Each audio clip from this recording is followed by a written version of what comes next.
بسم اللہ الرحمن الرحیم۔ اللہ کے نام سے شروع جو نہایت مہربان رحم والا۔ مومنو، جب جمعے کے دن نماز کے لیے اذان دی جائے تو اللہ کے ذکر کی طرف لپکو اور خرید و فروخت ترک کر دو، اگر سمجھو تو یہ تمہارے حق میں بہتر ہے۔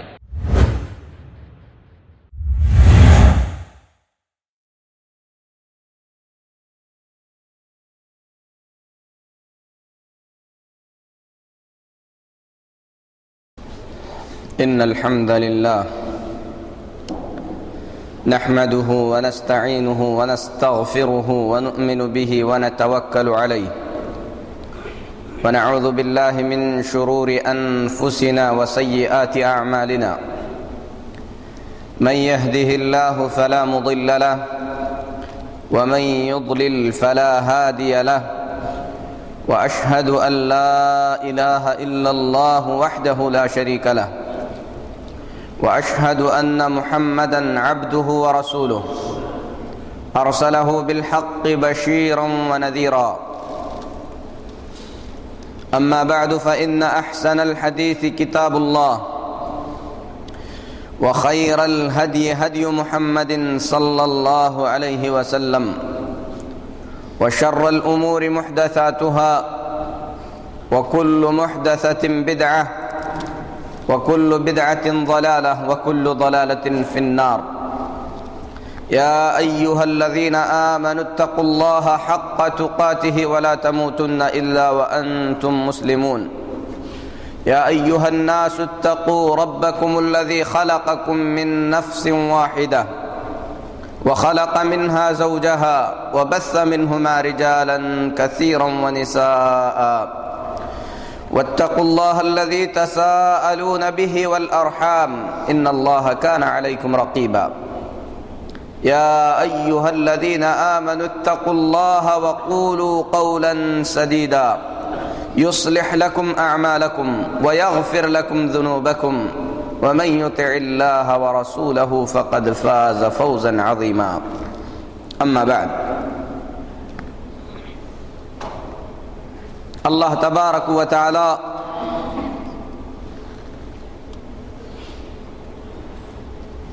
جو بڑا عظیم ہے، ہر چیز کا رب اور ہر چیز کا خالق و پالنہار ہے، وہی اللہ ہے جس نے 6 دن میں آسمان اور زمین کو پیدا کیا ہے۔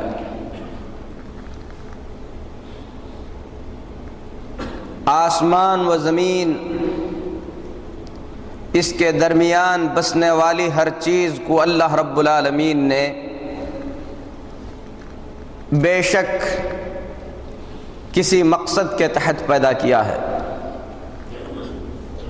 کیونکہ بے مقصد کی تخلیق اللہ رب العالمین کی شان اس سے بالاتر ہے۔ افحسبتم انما خلقناکم عبثا وانکم الینا لا ترجعون، کیا تم یہ سمجھتے ہو کہ ہم نے تمہیں بیکار پیدا کیا ہے اور تمہیں اللہ کی طرف پلٹ کر جانا نہیں ہے؟ تو بے شک اللہ رب العالمین نے کسی بھی چیز کو بغیر مقصد کے نہیں بنایا۔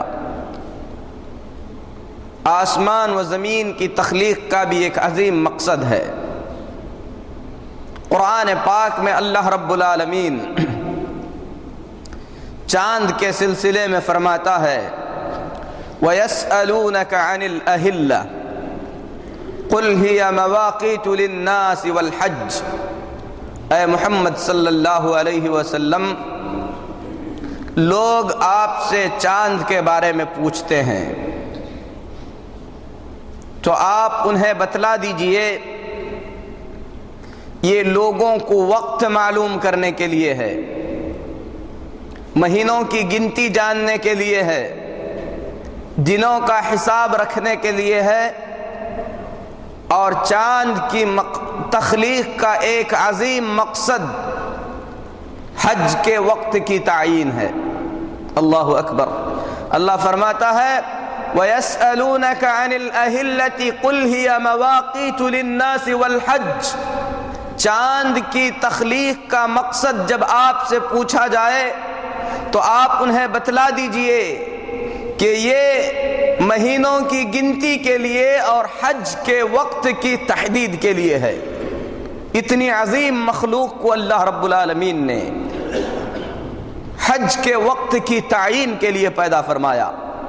اندازہ لگایا جا سکتا ہے کہ اللہ رب العالمین کے پاس اس عظیم عبادت کا کیا مقام ہوگا۔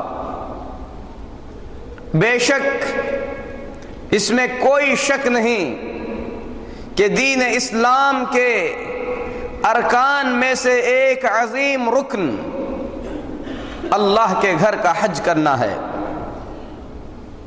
عمر بن خطاب رضی اللہ تعالی عنہ بیان فرماتے ہیں کہ ہم لوگ رسول اللہ صلی اللہ علیہ وسلم کی مجلس میں بیٹھے ہوئے تھے،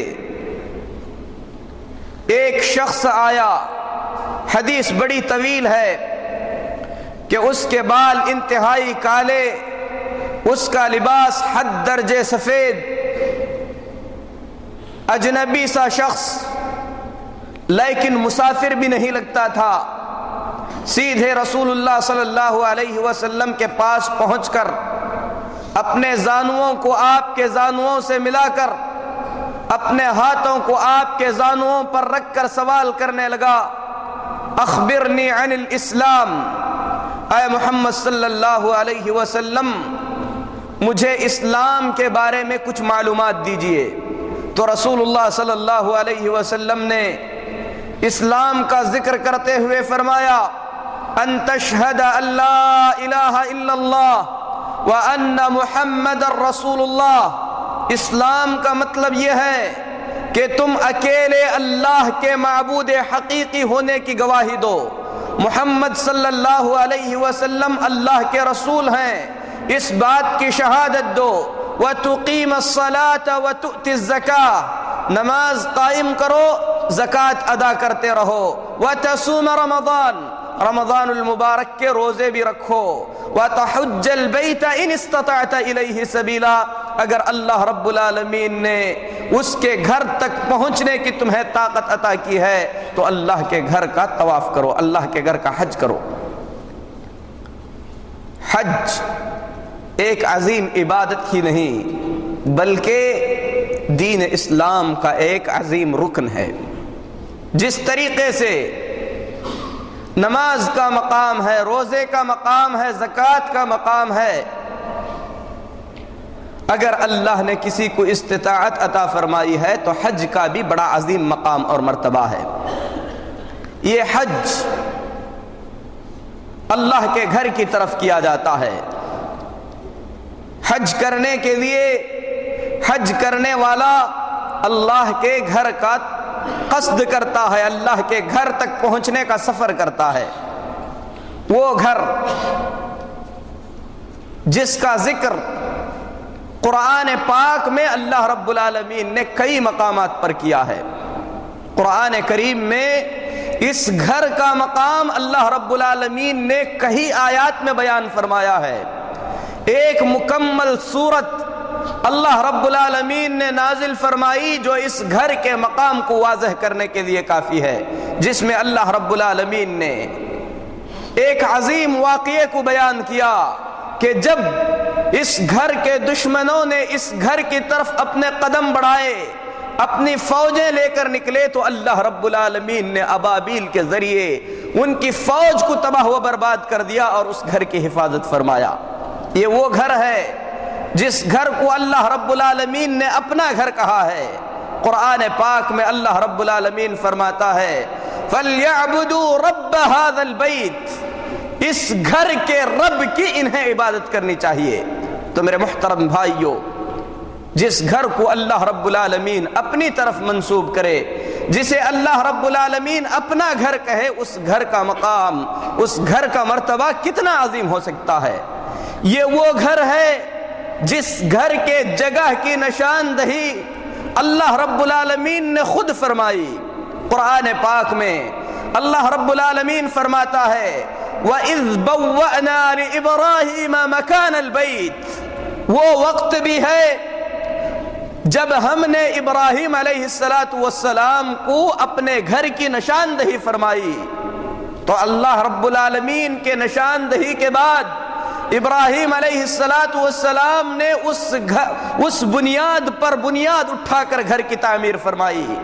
گھر کی تعمیر ابراہیم نے جس انداز سے کی، جس خلوص سے کی، اللہ رب العالمین کو اتنا پسند آ گیا کہ قرآن پاک کے کئی مقامات پر اللہ رب العالمین نے ابراہیم علیہ السلام کے تعمیر کیے ہوئے اس واقعے کو بیان فرمایا۔ اللہ رب العالمین فرماتا ہے وَإِذْ يَرْفَعُ إِبْرَاهِيمُ الْقَوَاعِدَ مِنَ الْبَيْتِ وَإِسْمَاعِيلُ رَبَّنَا تَقَبَّلْ مِنَّا إِنَّكَ أَنْتَ السَّمِيعُ الْعَلِيمُ۔ اس وقت کو بھی یاد کرو جب ابراہیم اور اسماعیل گھر کی بنیادیں اٹھا رہے تھے، کعبہ کی تعمیر کر رہے تھے، اور ان کی زبانوں پر یہ کلمات تھے ربنا تقبل منا انک انت السمیع العلیم، اے اللہ اس عمل کو تو ہم سے قبول فرما لے، بے شک تو سننے والا اور علم والا ہے۔ میرے محترم بھائیو، اس گھر کی تعمیر سے پہلے، اس گھر کے بنائے جانے سے پہلے، اس گھر کے چرچے فرشتوں میں تھے۔ اسی لیے بخاری شریف میں نبی کریم صلی اللہ علیہ وسلم فرماتے ہیں اسماعیل علیہ السلام کو جب ابراہیم علیہ السلام نے ان کی ماں کے ساتھ دودھ پیتے بچے کو جنگل و بیابان کے اندر چھوڑ دیا، پھر اس کے بعد کھانا ختم ہو گیا، بچہ بھوک سے تڑپنے لگا، ماں بچے کی یہ حالت نہ دیکھتے ہوئے صفا مروہ کی دوڑ لگانے لگی، پھر اس کے بعد جبریل علیہ السلام کو وہاں پر دیکھا پانی نکل چکا ہے، تو حضرت ابراہیم علیہ السلام کی زوجہ محترمہ اسماعیل علیہ السلام کی ماں نے اپنے بیٹے کو سیراب کرایا، تو اس کے بعد اللہ کے فرشتے نے ماں اور بیٹے کو خوشخبری دیتے ہوئے فرمایا کہ تمہیں گھبرانے کی کوئی ضرورت نہیں ہے، کیونکہ یہ بچہ اور اس کا باپ مل کر یہاں پر ایک گھر کی تعمیر کریں گے۔ ابھی گھر کی تعمیر نہیں ہوئی تھی، لیکن جبریل علیہ السلام نے اسماعیل کے ماں کو گھر کی تعمیر کی بشارت بھی دے دی تھی۔ اندازہ لگایا جا سکتا ہے کہ اس گھر کا مقام کتنا عظیم ہوگا کہ جبریل علیہ السلام اس گھر کے بننے سے پہلے اسماعیل کے ماں کو گھر کے بننے کی بشارت دے رہے ہیں۔ جب اسماعیل علیہ السلام کام کے لائق ہو گئے، ابراہیم علیہ السلام اسماعیل علیہ السلام کے پاس آئے تو دونوں نے مل کر اس گھر کی تعمیر فرمائی۔ مسلم شریف میں نبی کریم صلی اللہ علیہ وسلم فرماتے ہیں کہ روئے زمین پر اللہ کی عبادت کے خاطر بنائے جانے والا سب سے پہلا گھر خانہ کعبہ ہے۔ اس کے بعد ابراہیم علیہ السلام نے بیت المقدس کی تعمیر کی۔ خانہ کعبہ کی تعمیر اور بیت المقدس کی تعمیر کے درمیان 40 سال کا فرق ہے۔ اس گھر کی تعمیر ابراہیم اور اسماعیل نے مل کر کی۔ تعمیر کے دوران اخلاص کے ساتھ ساتھ اس گھر کی قبولیت کا، اس گھر کو اللہ قبول فرما لے، اس چیز کا خیال انہیں اتنا زیادہ تھا کہ گھر کی تعمیر کر رہے تھے تو دل سے دعائیں بھی نکل رہی تھیں۔ اللہ نے فرمایا وَإِذْ يَرْفَعُ إِبْرَاهِيمُ الْقَوَاعِدَ مِنَ الْبَيْتِ وَإِسْمَاعِيلُ رَبَّنَا تَقَبَّلْ مِنَّا إِنَّكَ أَنْتَ السَّمِيعُ الْعَلِيمُ۔ جب ابراہیم و اسماعیل اس گھر کو تعمیر کر رہے تھے تو ان کی زبانوں پر یہی کلمات تھے ربنا تقبل منا، اے اللہ ہمارے اس عمل کو قبولیت کا شرف عطا فرما، اے اللہ ہمارے اس عمل کو قبول فرما لے، انک انت السمیع العلیم، بے شک تو سننے والا اور جاننے والا ہے۔ ابراہیم علیہ السلام کا یہی خلوص، اسماعیل علیہ السلام کا یہی خلوص، ان کی یہی دعائیں اللہ رب العالمین نے اس گھر کو اتنا عظیم مقام عطا فرمایا کہ دنیا کے کونوں کونوں سے لوگ امڑتے ہوئے اس کی طرف چلے آتے ہیں۔ گھر کی تعمیل مکمل فرما دی، گھر بنا دیا، بستی بن گئی، تو اللہ رب العالمین سے درخواست کرتے ہوئے ابراہیم و اسماعیل نے پھر دعا کی۔ اللہ رب العالمین نے ابراہیم کی دعا کا ذکر کرتے ہوئے فرمایا، کہا رب اجعل هذا بلدا آمنا وارزق اہلہ من الثمرات من آمن منہم باللہ، اے اللہ اس بستی کو مبارک بستی بنا دینا، امن والی بستی بنا دینا، اس بستی کے رہنے والوں کو پھلوں کا رزق عطا فرمانا، بالخصوص ان لوگوں کو جو ایمان کی زندگی بسر کرتے ہیں۔ اللہ رب العالمین نے ابراہیم کی اس دعا کو بھی قبول فرما لیا، گھر بن گیا، بستی بس گئی۔ ابراہیم علیہ السلام نے پھر ایک خصوصی دعا کی، کہا وَاجْعَلْ أَفْئِدَةً مِّنَ النَّاسِ تَهْوِي إِلَيْهِمْ، اے اللہ لوگوں کے دلوں کو اس گھر کی طرف کھینچنے والا بنا دے، لوگوں کے دلوں میں اس گھر کی محبت پیدا فرما دے کہ لوگ اس گھر کی طرف کھینچتے ہوئے چلے آئیں۔ اللہ کے لیے بتائیں دنیا میں کون سا ایسا مسلمان ہوگا جس کے دل میں بار بار اس گھر کی زیارت کا شوق نہ ہو؟ بے شک ابراہیم علیہ السلام کی دعاؤں کو اللہ رب العالمین نے قبول فرما لیا۔ ہر مسلمان کے دل میں اللہ رب العالمین نے اس گھر کی محبت کو پیدا فرما دیا کہ آدمی اس گھر سے واپس آتا ہے تو دوبارہ اس کی طرف جانے کا شوق اس کے دل میں لگا رہتا ہے۔ ابراہیم علیہ السلام کے اس جذبے کو دیکھتے ہوئے اللہ رب العالمین نے ابراہیم علیہ السلام سے فرمایا وَأَذِّن فِي النَّاسِ بِالْحَجِّ يَأْتُوكَ رِجَالًا وَعَلَى كُلِّ ضَامِرٍ يَأْتِينَ مِنْ كُلِّ فَجٍّ عَمِيقٍ، ابراہیم لوگوں میں حج کی اذان دے دو، لوگوں میں حج کا اعلان کر دو، لوگوں سے کہہ دو کہ وہ اس گھر کے حج کے لیے آئیں۔ يَأْتُوكَ رِجَالًا، لوگوں میں سے کچھ لوگ چلتے ہوئے اس گھر کی طرف آئیں گے۔ وَعَلَى كُلِّ ضَامِرٍ، ہر دبلی پتلی اونٹنی پر بھی سوار ہو کر آئیں گے۔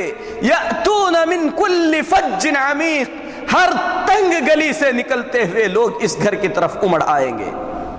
اللہ رب العالمین نے ابراہیم علیہ السلام کو خوشخبری سنا دی کہ یہ گھر جسے تم نے اخلاص پر بنایا ہے اس کو تعمیر کر کے رہیں گے، اس گھر کی تعمیر ہو کر رہے گی، لوگ چاروں طرف سے اس گھر کے شوق میں امڑتے ہوئے چلے آئیں گے۔ میرے محترم بھائیوں، اس وقت کا اندازہ کرو جس کو بیان کرتے ہوئے ابراہیم کہتے ہیں اسکنت من ذریتی بواد غیر ذی زرع عند بیتک المحرم، اے اللہ میں نے اپنے گھر والوں کو ایسی وادی نے بسایا ہے جہاں پر زندگی نام کی کوئی چیز نہیں ہے، گھاس پھوس تک نہیں ہے۔ ایک وقت وہ تھا کہ اس وادی کے اندر گھاس تک موجود نہیں تھی، کوئی جانور تک موجود نہیں تھا۔ آج لاکھوں کی تعداد میں روزانہ لوگ اس گھر کی زیارت کا سفر کرتے ہیں۔ اللہ رب العالمین نے ابراہیم علیہ السلام کو بشارت دیتی تھی کہ لوگ چلتے ہوئے بھی آئیں گے، سوار ہو کر بھی آئیں گے، لوگوں کے دلوں میں ہم نے اس گھر کی محبت پیدا فرما دی ہے۔ آج چاروں طرف سے لوگ یقیناً اس گھر کی طرف چلے آتے ہیں۔ میرے محترم بھائیوں، انبیاء علیہم الصلاۃ والتسلیم کی ایک بڑی تعداد نے اس گھر کا حج کیا ہے۔ اللہ کے رسول صلی اللہ علیہ وسلم نے کئی احادیث میں اس حقیقت کو واضح فرمایا ہے۔ اس گھر کا مقام اللہ رب العالمین نے بالخصوص اپنے مومن بندوں کے اندر ہمیشہ سے بڑا اونچا رکھا ہے۔ اس گھر کے مقام اور مرتبے کو جاننے کے لیے آپ اندازہ کر سکتے ہیں محمد الرسول اللہ صلی اللہ علیہ وسلم کے دل میں اس گھر کا کتنا عظیم مقام، کتنا عظیم مرتبہ تھا۔ اللہ کے رسول صلی اللہ علیہ وسلم کفار کے ظلم و تشدد سے پریشان ہونے کے بعد، اللہ کے حکم کے ملنے کے بعد، مکہ مکرمہ سے جب مدینہ منورہ کی طرف رخصت ہو گئے، اللہ رب العالمین نے مسلمانوں کے لیے بیت المقدس کو قبلہ بنایا، تو اللہ کے رسول صلی اللہ علیہ وسلم کی نگاہیں ہمیشہ آسمان کی طرف دیکھتی تھیں۔ اللہ رب العالمین نے اس کو بھی بیان فرمایا، کہا قد نرى تقلب وجهك في السماء فلنولينك قبلة ترضاها۔ اے محمد صلی اللہ علیہ وسلم، آپ کا چہرہ مبارک ہمیشہ آسمان کی طرف اٹھتا ہے، ہم سے یہ چیز مخفی نہیں ہے، ہم اس چیز کو جانتے ہیں۔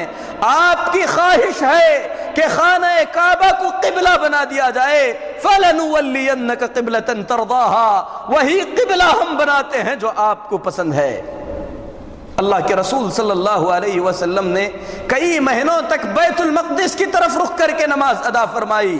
آپ کی شدید خواہش تھی کہ قبلہ خانہ کعبہ کو بنا دیا جائے۔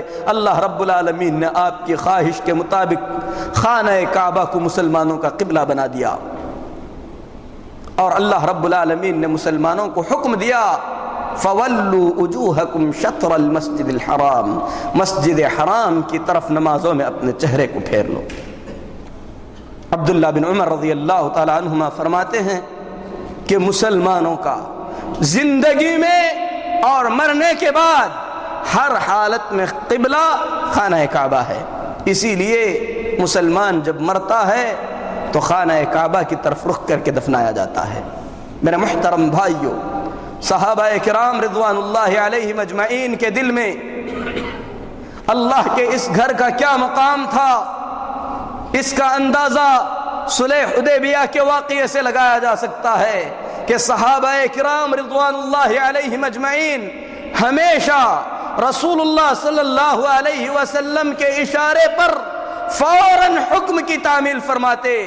جب اللہ کے نبی صلی اللہ علیہ وسلم عمرے کے ارادے سے نکلے، مشرکین مکہ نے خانہ کعبہ میں داخل ہونے سے منع کر دیا، پھر اس کے بعد صلح کا عظیم واقعہ پیش آیا۔ اللہ کے رسول صلی اللہ علیہ وسلم نے صحابہ کو حکم دیا کہ اپنے ہدی کے جانوروں کو قربان کر دیں، اپنے سروں کو مڑا لیں۔ نبی کریم صلی اللہ علیہ وسلم کے صحابہ جنہوں نے اس واقعے کو دیکھا ہے، کئی ایک نے بیان کیا ہے کہ نبی کریم صلی اللہ علیہ وسلم کے بار بار کہنے کے باوجود بھی آپ کے حکم کی تعمیل نہیں ہو رہی تھی۔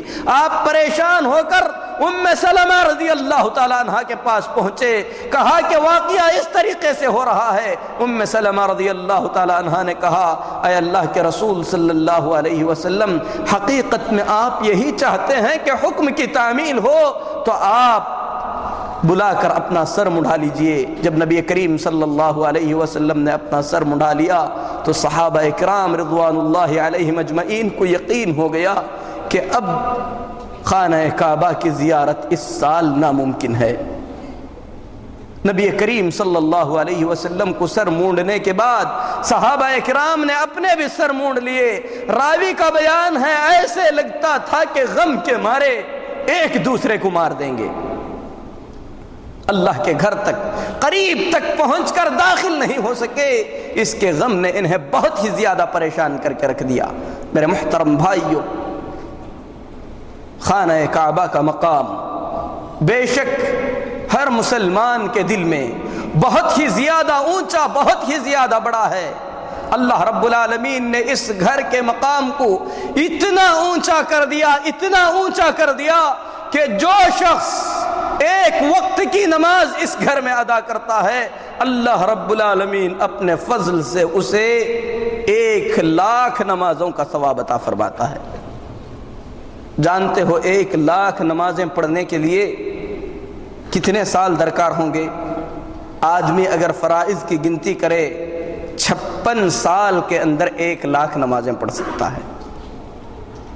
ایک نماز کا ثواب اللہ رب العالمین نے اتنا زیادہ بڑھا دیا۔ یہ وہ مقام ہے، خانہ کعبہ وہ جگہ ہے جس کے طواف کو اللہ نے عبادت بنا دیا۔ دنیا کے اندر کوئی ایسی جگہ نہیں ہے جہاں کا طواف کیا جا سکے، اسی لیے خانہ کعبہ کے علاوہ اگر آدمی کسی اور جگہ کا طواف کرتا ہے تو وہ اللہ کی عبادت میں کسی کو شریک ٹھہراتا ہے۔ اس کے برخلاف جو شخص خانہ کعبہ کا طواف کرے، میرے محترم بھائیوں، اللہ رب العالمین نے اس سے وعدہ فرمایا کہ ہر طواف کے بدلے میں اسے ایک غلام کی آزادی کا ثواب عطا کیا جائے گا۔ خانہ کعبہ، اللہ کا یہ عظیم گھر جس کی طرف قصد کیا جاتا ہے، جس کا ارادہ کیا جاتا ہے، اس کے مقام و مرتبے کو دیکھیے۔ وہ پتھر جس پر کھڑے اللہ کے خلیل اسماعیل نے اس گھر کی تعمیر فرمائی، اللہ رب العالمین نے اس پتھر کو اپنی نشانیوں میں سے ایک نشانی بنا دیا۔ اللہ فرماتا ہے فیہ آیات بینات، مکہ کے اندر اللہ کی کھلی نشانیاں ہیں۔ مقام ابراہیم خصوصیت کے ساتھ مقام ابراہیم ہے۔ مقام ابراہیم کیا ہے؟ یہ وہ پتھر ہے جس پر کھڑے ہو کر اس ابراہیم علیہ السلام اللہ کے گھر کی تعمیر کیا کرتے تھے۔ اللہ رب العالمین نے اپنی قدرت کاملہ سے اس پتھر کے اندر ابراہیم علیہ السلام کے پیر کے نشان گاڑ دیے۔ ہر وہ شخص جس نے مکہ کی زیارت کی ہوگی مقام ابراہیم کو بے شک دیکھا ہوگا۔ اللہ رب العالمین نے اس پتھر کے مقام کو اتنا اونچا کیا، اللہ نے فرمایا وَاتَّخِذُوا مِن مَقَامِ إِبْرَاهِيمَ مُصَلًّى، مقام ابراہیم کے پاس نماز پڑھو۔ عمر بن خطاب رضی اللہ تعالیٰ عنہ فرماتے ہیں 3 مقامات پر اللہ رب العالمین نے میری تائید فرمائی ہے۔ میں نے رسول اللہ صلی اللہ علیہ وسلم سے کہا اے اللہ کے رسول صلی اللہ علیہ وسلم، اگر مقام ابراہیم کو مصلی بنا لیا جائے، اس کی طرف سے نماز ادا کی جائے، تو اللہ رب العالمین نے آیت نازل فرمائی وَاتَّخِذُوا مِن مَقَامِ إِبْرَاهِيمَ مُصَلًّى، مقام ابراہیم کو مصلی بنا لو۔ میرے محترم بھائیو، خانہ کعبہ، اس کے کچھ احکام ہیں۔ اس کے احکام میں سے ایک عظیم حکم یہ ہے کہ اس گھر کے علاوہ کسی گھر کا طواف نہیں کیا جا سکتا۔ طواف کے لیے وضو شرط ہے۔ جو شخص اس گھر کا طواف کرے اسے ایک غلام کی آزادی کا اجر عطا کیا جاتا ہے۔ اسی طریقے سے خانہ کعبہ کے عظیم مسائل میں سے ایک عظیم مسئلہ یہ ہے کہ خانہ کعبہ کی طرف رخ کر کے یا پیٹ کر کے قضاء حاجت نہیں کی جا سکتی۔ اللہ کے رسول صلی اللہ علیہ وسلم نے اس سے منع فرمایا ہے، اور یہ حدیث بخاری شریف میں ہے۔ میرے محترم بھائیو، خانہ کعبہ جس کی تعمیر ابراہیم علیہ السلام نے اللہ کے حکم سے فرمائی، اللہ رب العالمین نے اس گھر کے حج کو اسلام کے ارکان میں سے ایک عظیم رکن قرار دیا۔ نبی کریم صلی اللہ علیہ وسلم نے اس عظیم گھر کے طواف اور حج کے مقام کو بیان کرتے ہوئے فرمایا تابعوا بین الحج والعمرہ فإنہما تنفیان الفقر کما ينفی الکیر خبث الحدید۔ حج اور عمرے کو پے در پے کرتے رہو، عمرے کے بعد عمرہ، حج کے بعد حج برابر کرتے رہو۔ رسول اللہ صلی اللہ علیہ وسلم فرماتے ہیں کیونکہ حج اور عمرہ انسان کی زندگی سے فقر و فاقے کو اسی طریقے سے ختم کر دیتے ہیں جس طریقے سے بھٹی لوہے کے زنگ کو ختم کر دیتی ہے۔ بے شک جو شخص اللہ کے گھر کا طواف کرتا ہے اللہ رب العالمین اس کی زندگی سے فقر و فاقے کو ختم کر دیتا ہے۔ اتنا ہی نہیں بلکہ حج کے مقام کو بیان کرتے ہوئے نبی کریم صلی اللہ علیہ وسلم نے آخرت کا جو ثواب بیان فرمایا وہ ثواب بڑا عظیم ہے۔ رسول اللہ صلی اللہ علیہ وسلم فرماتے ہیں الحج المبرور لیس له جزاء الا الجنہ، حج مبرور کا جزا، حج مبرور کا بدلہ جنت کے سوا کچھ نہیں ہو سکتا۔ جنت کی تمنا کسے نہیں ہے؟ ہر شخص جنت کا متمنی ہے۔ میرے محترم بھائی، ام المؤمنین عائشہ صدیقہ رضی اللہ تعالی عنہا نے نبی کریم صلی اللہ علیہ وسلم سے عرض کیا، کہا اے اللہ کے رسول صلی اللہ علیہ وسلم، مرد جہاد کرتے ہیں، جہاد کا بڑا عظیم ثواب ہے، افلا نجاہد، اے اللہ کے رسول صلی اللہ علیہ وسلم کیا آپ ہم عورتوں کو بھی حکم نہیں فرماتے کہ ہم بھی جہاد کر سکیں؟ رسول اللہ صلی اللہ علیہ وسلم نے فرمایا کہ حج کرو کیونکہ حج جہاد اکبر ہے۔ میرے محترم بھائیو، نبی کریم صلی اللہ علیہ وسلم نے جب مکہ کو فتح فرمایا، خانہ کعبہ کو بتوں کی گندگی سے رسول اللہ صلی اللہ علیہ وسلم نے پاک کر دیا، تو اس کے بعد اللہ رب العالمین نے حج کی فرضیت کا حکم نازل فرمایا۔ کہا وَلِلَّهِ عَلَى النَّاسِ حِجُّ الْبَيْتِ مَنِ اسْتَطَاعَ إِلَيْهِ سَبِيلًا، لوگوں پر اللہ کے گھر کا حج فرض ہے، بالخصوص وہ شخص جو اس کی طاقت رکھتا ہے۔ لیکن چونکہ فتح مکہ کے بعد ابھی مشرکین کے درمیان مشرکوں کو خانہ کعبہ میں داخل ہونے سے منع کرنے کا اعلان نہیں ہوا تھا، اسی لیے اللہ کے رسول صلی اللہ علیہ وسلم نے اس سال حج نہیں فرمایا۔ لیکن اللہ کے رسول صلی اللہ علیہ وسلم نے ہم امتیوں کو حکم دیتے ہوئے فرمایا کہ حج فوراً کیا جائے۔ حضرت ابو ہریرہ رضی اللہ تعالیٰ عنہ بیان فرماتے ہیں، خطبنا رسول اللہ صلی اللہ علیہ وسلم، اللہ کے رسول صلی اللہ علیہ وسلم نے ہم لوگوں میں ایک خطبہ دیا۔ اس خطبے کے دوران آپ نے فرمایا، ایھا الناس قد فرض اللہ علیکم الحج فحجوا، اے لوگو اللہ نے تم پر حج فرض کر دیا ہے، لہذا حج کرو۔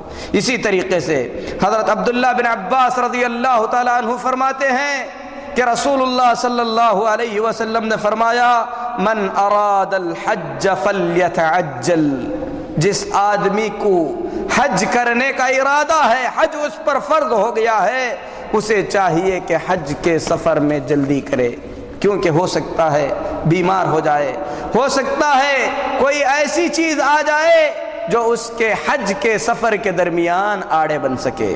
میرے محترم بھائیو، حدیث اگرچہ کہ ضعیف ہے، لیکن اہل علم میں سے کچھ نے اسے قابل حجت بھی کہا ہے۔ امام ابن تیمیہ رحمۃ اللہ علیہ اس حدیث کے متعلق فرماتے ہیں کہ ہو سکتا ہے اس وعید میں شامل ہو جائے۔ حدیث یہ ہے، نبی کریم صلی اللہ علیہ وسلم فرماتے ہیں، اللہ رب العالمین نے جسے حج کی استطاعت عطا فرمائی ہے، جو حج کی طاقت رکھتا ہے، اللہ رب العالمین نے اسے سواری کا انتظام بھی کر دیا، نان و نفقہ بھی دے دیا، اس کے بعد حج نہ کرے، کوئی پرواہ نہیں ہے کہ وہ یہودی بن کر مرے یا نصرانی بن کر مرے۔ امام ابن تیمیہ رحمۃ اللہ علیہ فرماتے ہیں، ہو سکتا ہے کہ اس وعید میں وہ شخص داخل ہو جائے۔ اسی لیے میرے محترم بھائیوں، یہ فرض ہے۔ کسی بھی عبادت کے فرض کا مطلب یہ ہوتا ہے کہ بندہ اگر اسے نہ کرے تو بڑے گناہ کا مرتکب ہو جائے گا، دین اسلام سے خارج نہ ہو، لیکن گناہوں میں سے ایک بڑے گناہ کا اس نے ارتکاب کیا۔ اسی لیے اللہ نے جسے استطاعت دی ہے، جو مستطیع ہو چکا ہے، جس پر حج فرض ہو چکا ہے، اس پر انتہائی ضروری ہے کہ حج کے سفر میں حد درجے جلدی کرے۔ بیمار ہو سکتا ہے، کوئی دوسری چیز آڑے آ سکتی ہے، بالخصوص ہمارے ملکوں میں عام طور پر یہ بہانہ کیا جاتا ہے کہ گھر کی ذمہ داریاں ہیں، گھر بنانا ہے، بچیوں کی شادیاں ہیں۔ میرے محترم بھائیوں، اگر آدمی حج فرض ہونے کے بعد حج کیے بغیر اس دنیا سے چلا جائے تو اللہ رب العالمین کے پاس وہ کیا جواب دے سکتا ہے؟ اسی طریقے سے اللہ کے رسول صلی اللہ علیہ وسلم فرماتے ہیں، تعجلوا الی الحج، حج میں جلدی کرو، فإن أحدكم لا يدري ما يعرض له، کیونکہ کسی کو معلوم نہیں ہے کہ کل کیا ہونے والا ہے۔ اسی طریقے سے میرے محترم بھائیوں، حج کے سفر کا جب آدمی ارادہ کرے تو ارادے کے اندر اخلاص ہونا چاہیے، کیونکہ اخلاص کے بغیر اللہ رب العالمین کسی عمل کو قبول نہیں فرماتا ہے۔ آدمی جب حج کے سفر کا ارادہ کرتا ہے تو کس کے گھر کے لیے جا رہا ہے؟ نبی کریم صلی اللہ علیہ وسلم فرماتے ہیں، اللہ کے راستے میں جہاد کرنے والا، اللہ کے گھر کی طرف سفر کرنے والا، یہ دونوں مہمان ہیں اللہ کے، اور اللہ رب العالمین کا حق ہے کہ ان مہمانوں کی اللہ عزت فرمائے گا۔ اسی لیے آدمی جب اللہ کا مہمان بن کر جا رہا ہے تو انتہائی ضروری ہے کہ مہمان بننے کے جو آداب ہیں ان آداب کو اپنائے۔ سب سے پہلا ادب جس کا انتہائی ضروری ہے ہر حاجی کے لیے سیکھنا وہ یہ ہے کہ آدمی حج کا سفر، اپنی زندگی کا ہر عمل حلال روزی اور حلال نفقے سے کرے۔ اللہ کے رسول صلی اللہ علیہ وسلم فرماتے ہیں کہ آدمی جب اپنے حلال نفقے سے حج کا ارادہ کر کے سواری کی رکاب میں اپنا قدم رکھ کر لبیک کی صدا بلند کرتا ہے، آسمان سے ندا دے کر کہا جاتا ہے تیرا لبیک بھی قبول ہے، تیرا سعدیک بھی قبول ہے۔ اس کے برخلاف اگر آدمی حرام نفقے سے حج کا ارادہ کرتا ہے، حج کا سفر کرتا ہے، ایسے آدمی کی دعا قبول نہیں ہوتی، بلکہ نبی کریم صلی اللہ علیہ وسلم فرماتے ہیں ندا دے کر کہا جاتا ہے تیرا لبیک بھی قبول نہیں ہے، تیرا سعدیک بھی قبول نہیں ہے، تیرا کھانا حرام کا ہے، تیرا پینا حرام کا ہے، تیرا پہننا حرام کا ہے، تیری عبادت کیسے قبول ہو سکتی ہے؟ اسی لیے میرے محترم بھائیوں، اخلاص اور حلال نفقہ، حلال روزی حج کے سفر کے اندر انتہائی ضروری ہے۔ عبادتوں میں بڑی عظیم عبادت حج ہے، جس قدر یہ عظیم عبادت ہے افسوس کا مقام ہے کہ اس عبادت کے اندر ریا کا دخل بھی اتنا ہی زیادہ ہے، کیونکہ آدمی روزہ رہتا ہے، لوگوں کو پتہ نہیں چلتا کہ روزہ ہے کہ نہیں ہے۔ آدمی نماز پڑھتا ہے، کسی بند کمرے میں نماز پڑھ سکتا ہے، لیکن حج یا عمرے کے ارادے سے نکلتا ہے، پورے گلی پورے بستی کے اندر شور ہو جاتا ہے۔ اگر آدمی کے دل میں یہ خواہش پیدا ہو جائے کہ لوگ میرے اس سفر سے میری تعظیم کریں، میری عزت کریں، میرے حاجی ہونے کا لقب دیں، تو ایسے عبادت کا اللہ رب العالمین کے پاس کوئی ثواب نہیں ہے، کیونکہ اللہ رب العالمین اعمال میں سے صرف خالص عمل کو قبول فرماتا ہے۔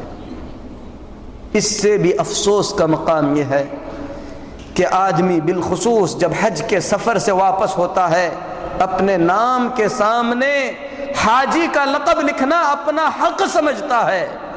میرے محترم بھائیوں، ہم نے عبادتیں کس کے لیے کی ہیں؟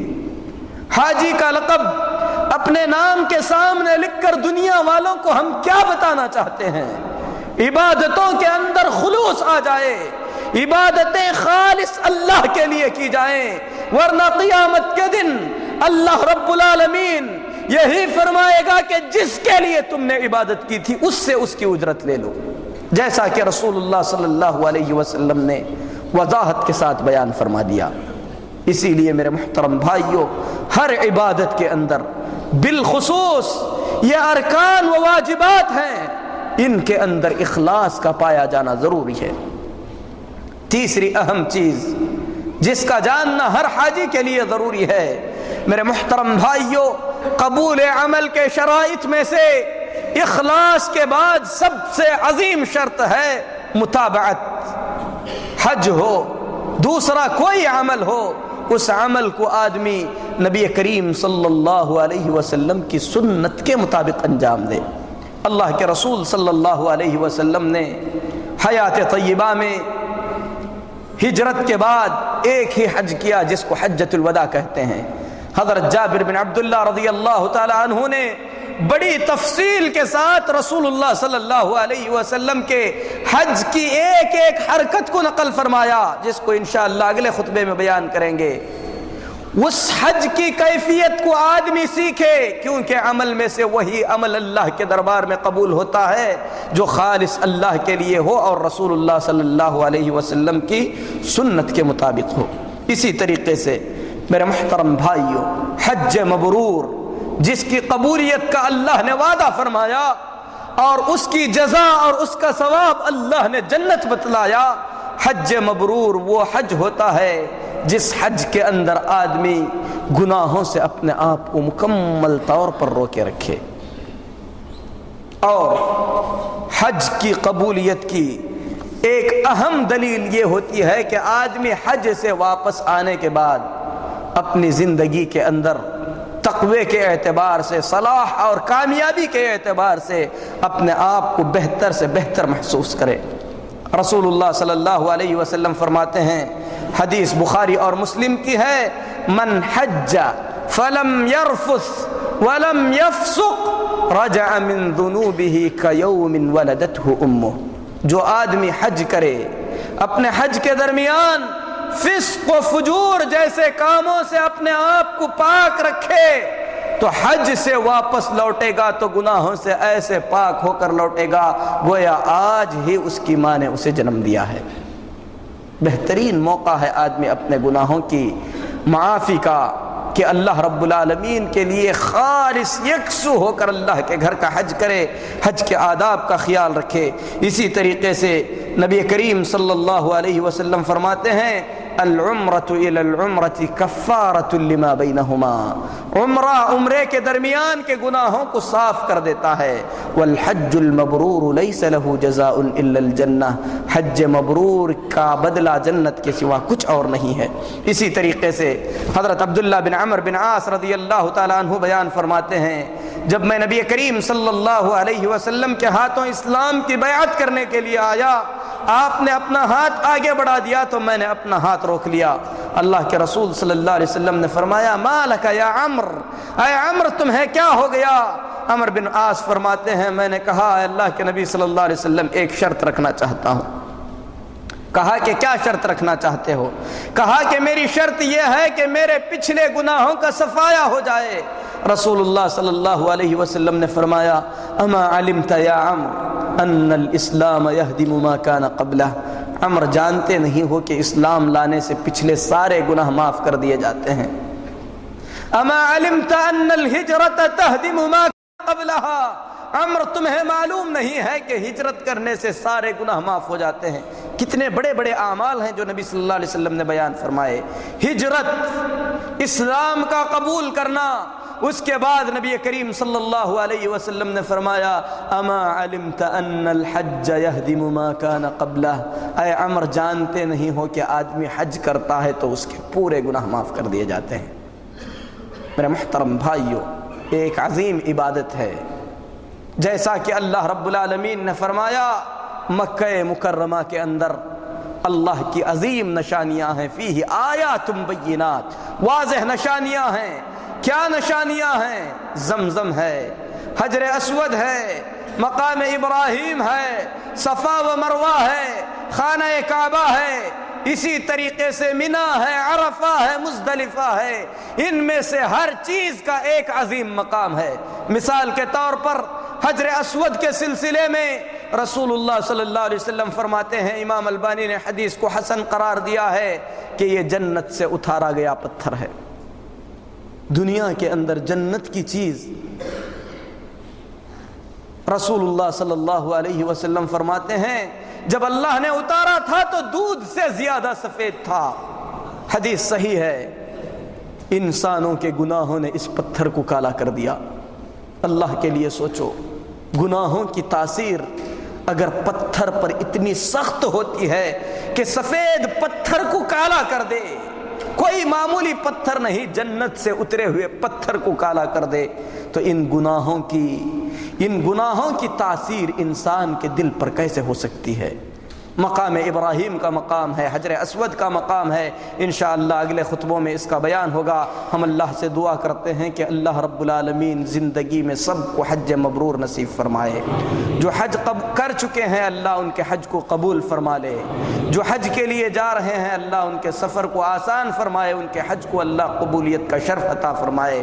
جو حج نہیں کیے ہیں اللہ رب العالمین قریب ہی، جلدی ہی اللہ رب العالمین ان کے لیے حج کا سفر مہیا فرمائے، حج ان سے قبول فرما لے۔ آمین۔ وصلی اللہ علی نبینا محمد وعلی آلہ وصحبہ اجمعین۔